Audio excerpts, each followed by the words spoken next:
बिजली के निर्खों में आए रोज इजाफा आवाम को हर रोज 440 वोल्ट के झटके लगा रहा है। अब नौबत यहां तक आन पहुंची है कि गरीब आदमी का बिल उसकी आमदन से तजावुज कर रहा है। बिजली की बढ़ती हुई कीमतों की वजह से आवाम का सख्त रद्दअमल देखने में आ रहा है और यही वजह है कि हुकूमत के लिए भी बिजली की कीमतों को बढ़ाना एक चैलेंज बन गया है।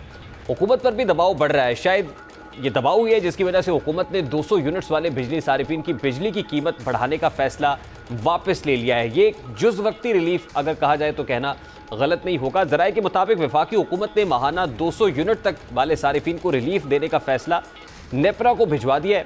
काबीना के फैसले के मुताबिक माहाना 200 यूनिट वाले सारिफिन 3 माह के लिए टैरिफ में इजाफे से मुस्तस्ना होंगे। इतलाक 200 यूनिट तक प्रोटेक्टेड और नॉन प्रोटेक्टेड सारिफिन के लिए होगा। जुलाई से सितंबर 2024 तक 200 यूनिट वाले सारिफिन को टैरिफ में इजाफे से इस्तिस्ना दिया गया है। माहाना 200 तक के लिए 1 अक्टूबर 2024 से बिजली के टैरिफ में इजाफे का इतलाक होगा। यानी अभी जो टैरिफ्स बढ़ाए, बेस टैरिफ बढ़ेगा तो 1 अक्टूबर से ये इम्प्लीमेंट होगा। लेकिन इससे पहले ही जिस अंदाज में बिजली के औसत बिल भेजे गए लोगों को आवाम की चीखें निकल गई और जो ये प्रो रेक्टा बिलिंग शुरू की गई जिसके अंदर आप एवरेज निकाल के और फिर बिल देते हैं, उससे जो प्रोटेक्टेड सारिफिन थे उनको भी दोगुना बिजली के बिल आए। लाइनें कतार लोग खड़े हुए अपने बिजली के बिलों के अंदर तस्दीक कराने के लिए, लेकिन कोई सुनवाई नहीं हो रही। अब जिनके साथ ये नाइंसाफ़ी हो गई है, जुल्म हो गया है, उनके लिए हुकूमत के पास चारागरी करने को क्या है, हुकूमत के पास बताने को क्या है कि वो जो जिनको प्रोटेक्टेड कहा गया था उनके बिलों में 2 गुना इजाफा क्यों हो गया है। दूसरी तरफ पंजाब हुकूमत अब सोलर स्कीम यानी रोशन घराना स्कीम शुरू कर रही है जिसमें सोलर पैनल्स दिए जा रहे हैं और बताया जा रहा है कि 500 यूनिट तक बिजली इस्तेमाल करने वाले सारिफिन को हुकूमत की जानिब से सोलर पैनल्स दिए जाएंगे। 90% रकम जो है वो सरकार अदा करेगी, 10% जो है वो जो रेसिपिएंट है या जो कंज्यूमर है उसको अदा करने पड़ेंगे। इस हवाले से सूबाई वज़ीर इत्तलात क्या कहती हैं, ज़रा उसकी एक झलक आपके सामने रखते हैं। पंजाब के अंदर अब चीफ मिनिस्टर साहिबा ने सोलर प्रोग्राम है रोशन घराना, कैबिनेट ने जो है वो मंजूरी दी है कि मोडेलिटीज तय हो रही हैं। जो एक असूली मंजूरी है वो कैबिनेट ने दे दी है कि मोडेलिटीज जो है वो एक आधे दिन के अंदर इंशाल्लाह तय हो जाएंगी और उसकी डिटेल्स जो है आपके साथ शेयर करेंगे। पाकिस्तान के लिए और पंजाब के अवाम के लिए बहुत बड़ी खुशखबरी है। अब वज़ीर आला पंजाब मरियम नवाज की मुतारिफ करदा रोशन घराना प्रोग्राम के तहत 50 से 500 यूनिट बिजली इस्तेमाल पर करोड़ों सारिफिन को सोलर सिस्टम दिए जाएंगे। अब ये एक प्रपोजल है कि सोलर पैनल की लागत का 90% पंजाब हुकूमत अदा करेगी जबकि 10% सारिफ अदा करेगा। अब करोड़ों सारिफिन को आपने सोलर पैनल्स देने हैं, 90% अदायगी भी पंजाब हुकूमत ने करनी है, तो उसके लिए पंजाब हुकूमत के पास इतने पैसे कहाँ से आएंगे। हमारी इतलात के मुताबिक पंजाब हुकूमत ने अभी जो फ़ंड मख्तस किया वो 10 अरब है और उसके लिए जो छोटे कंज्यूमर्स हैं, ख़ास तौर पर जो 50 या 100 यूनिट बिजली इस्तेमाल करते हैं, उनके लिए एक प्रोजेक्ट लॉन्च किया गया है और उसमें भी 38,000 जो कंज्यूमर्स हैं उनको केटर किया जाएगा। आउट ऑफ 12 लाख यानी 1.2 मिलियन में से 38,000 लोगों को केटर करने का मंसूबा बनाया गया है। अब देखना तो ये भी है ना कि ये जो प्लान किया जा रहा है उससे ये जो छोटा कंज्यूमर है 50 से 100 यूनिट इस्तेमाल करने वाला, जिसको 500 से 1 किलोवाट तक का सोलर पैनल दिया जाएगा, ये कितने अरसे तक, अगर 5 साल तक इस्तेमाल करता है तो ये सारिफिन तो प्रोटेक्टेड सारिफिन की फहरिस्त से बाहर निकल जाएंगे। यानी इनको जो यूनिट चार्ज हो रहा है, 1 यूनिट अगर 7-8 रुपए में चार्ज हो रहा है, तो फिर जब इनको सोलर पैनल दे दिए जाएंगे तो फिर जो वापडा का यूनिट है वो जो रेगुलर बेसिस के ऊपर अगर 27 का यूनिट है नॉन प्रोटेक्टेड के लिए, तो ये भी नॉन प्रोटेक्टेड कैटेगरी के अंदर शामिल होंगे। जब सोलर पैनल्स खत्म हो जाएंगे, बैटरीज खत्म हो जाएंगी, काम करना छोड़ देंगी, तो ये तो नॉन प्रोटेक्टेड सारिफिन में ही रहेंगे। तो क्या ये हुकूमत इनके ऊपर एहसान कर रही है, बेहतर कर रही है, या फिर इनको भी नॉन प्रोटेक्टेड का जो प्रोटेक्टेड का कवर था वो प्रोटेक्शन भी छीन रही है? ऐसे बहुत सारे सवालात हैं जिसका जवाब यकीनन कोई एनर्जी एक्सपर्ट ही दे सकते हैं। तो अरशद वासी साहब को हमने ज़हमत दी है, एनर्जी एक्सपर्ट है, कि वो इन तमाम तर सवालों के ऊपर, इन कंसर्न्स को पर ज़रा क्लैरिफिकेशन दे सके। अस्सलाम वालेकुम अरशद अब्बासी साहब, बहुत बहुत शुक्रिया आपके वक्त के लिए।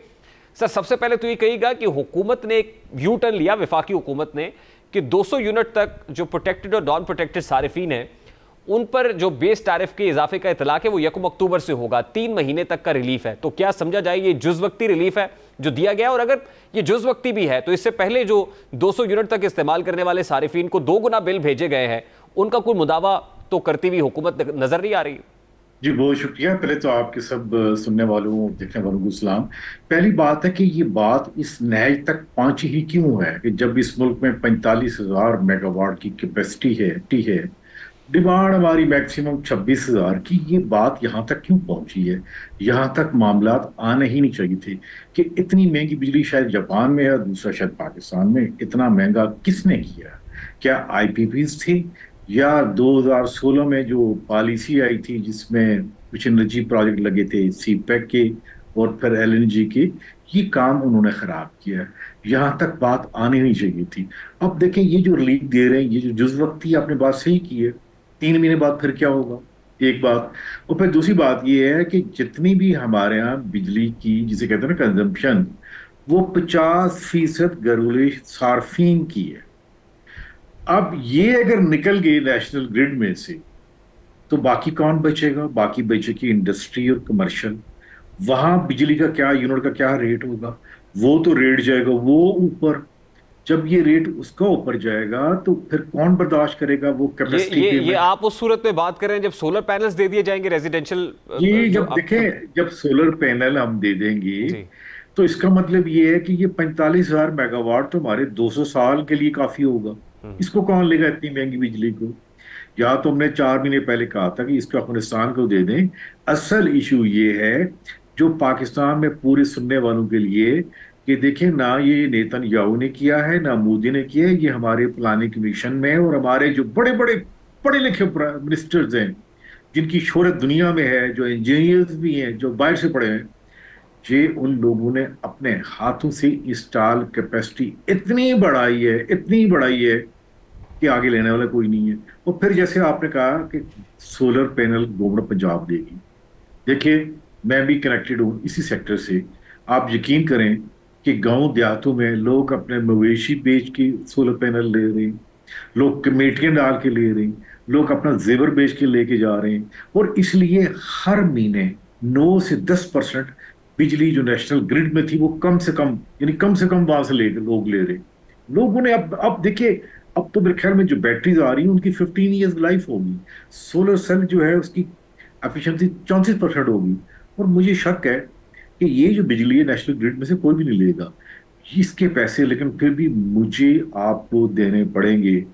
और मुझे ये अफसोस से कहना पड़ता है कि एक ऐसा मुल्क जो कि दुनिया के 7वें एटॉमिक पावर है, जिसके पास इतने एटॉमिक, देखें बहुत कुछ है, हमें इस पावर सेक्टर में पूरी दुनिया में भीख मांगने पे मजबूर। अच्छा, वैसे अरशद अब्बासी साहब, एक और बड़ा इंपॉर्टेंट और इंटरेस्टिंग पहलू आपकी इस गुफ्तगू से ही निकला है कि ये जो आईपीपीज हैं, जो महंगे फर्नेस ऑयल के ऊपर बिजली प्रोड्यूस करते हैं, जिनकी वजह से हमारी कोई रिन्यूएबल एनर्जी पॉलिसी कभी कामयाब नहीं हो सकी। हमारा एनर्जी मिक्स आप उठा के देख लें तो आपको हैरानी होगी कि अभी तक हम ऑल्टरनेट एनर्जी सोर्सेज के ऊपर जा क्यों नहीं सके।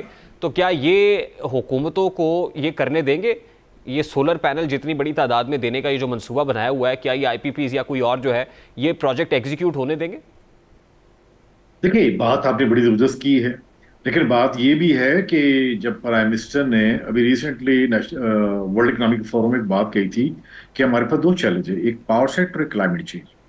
क्लाइमेट चेंज का बड़ा गहरा ताल्लुक है ये जो एनर्जी जो आईपीपीज बना रहे हैं, स्पेशली जो गैस जला के, जो कोयले जला के। अगर आप देखें, अभी रिसेंटली एक स्टडी हमने रिलीज की है कि जैसे ये पावर प्लांट आए, पाकिस्तान की कार्बन एमिशन कहाँ से कहाँ चलेगी। और देखिए, यही वो वक्त, आप तो यूर वेरी यंग, लेकिन मैं बताऊं कि 80s 90s में तकरीबन 70% हमारी हाइड्रो पावर थी। आज भी सस्ती वो है, वो 10 रुपए की थी, आज के रेट में भी 10 रुपए है। ये तो सीपेक के एनर्जी प्रोजेक्ट हमें तकरीबन 78 रुपए पर यूनिट आगे बढ़ेंगे। ये जो एलएनजी जिसके मतलब बड़े बड़े शरीफ साहब जो बात कर रहे हैं, एक शरीफ प्राइम मिनिस्टर हैं, जरा जरा मैं आपको फिगर दूं, $9 बिलियन की हम ला चुके हैं एलएनजी।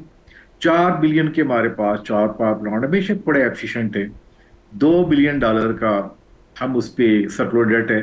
तो जरा उन भले मानस प्राइम मिनिस्टर से पूछे कि ये बताइए हमें इससे क्या मिला, हमें सर्कुलर डेट मिला। मैं आपको बताता हूँ ना सर कि मैं अगर आप इजाजत दे तो मैं अर्ज करता हूँ कि क्या मिला सर। ये 90 की दहाई का मामला है और वो मेरी नज़र से एक एग्रीमेंट गुजरा है, ख़ास तौर पे एक इंडिपेंडेंट पावर प्रोड्यूसर का, जिसका एग्रीमेंट एक्सटेंड किया गया है अगले 10 साल के लिए। वो एक्सपायर हो रहा था, 2021 में एक्सपायर हुआ और उसको जो है वो 2031 तक की एक्सटेंशन मिल गई है।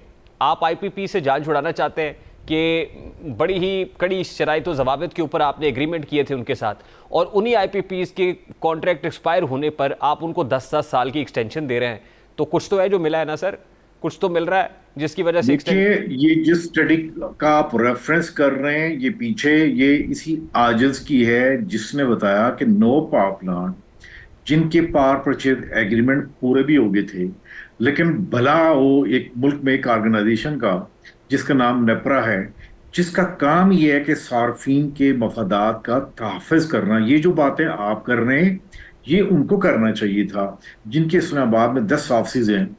कितना बड़ा जुर्म किया इस उन लोगों ने जिन्होंने इनका 10-10 साल के लिए इनके एग्रीमेंट एक्सटेंड किए।